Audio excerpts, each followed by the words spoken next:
Bugun nonushtaga bolalarimizning sevimli bo'lgan pankeklarini birgalikda tayyorlaymiz. Qani boshladik bo'lmasa. Bizga kerak bo'ladi 2 ta tuxum, 2 osh qoshiq shakar, 5 osh qoshiqda un, 1 osh qoshiqda asal, 1 ta choy qoshiqda razrexetil, yarim piyola sut, 1 ta choy qoshiqda kakao kerak bo'ladi. Hozir ishni birinchi bo'lib tuxumni chaqib olamiz.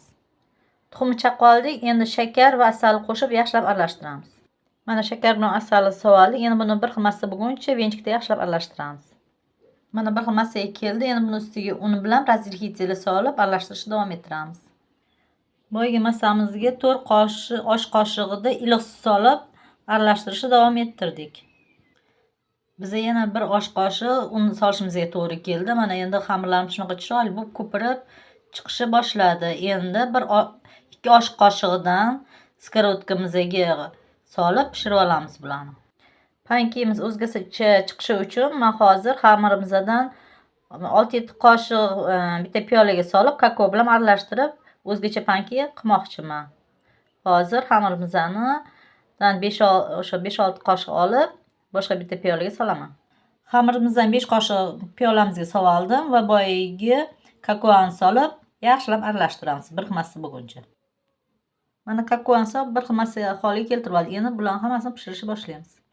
Gazimizni past qilib yoqib qo'ydik. Endi hozir pankelarimizni solamiz qoshiqda. Mana birinchi oq pankemizning xamiridan solamiz.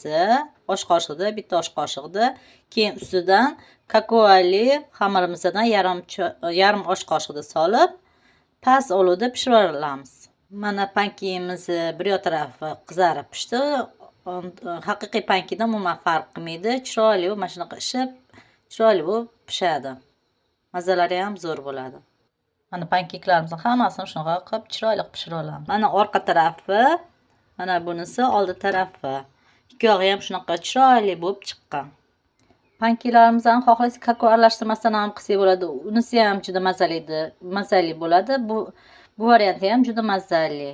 Xohlasangiz kakao aralashtirmasdan qilsak ham bo'ladi. Juda ham zo'r bo'lib, ichlari ham zo'r bo'lib pishadi.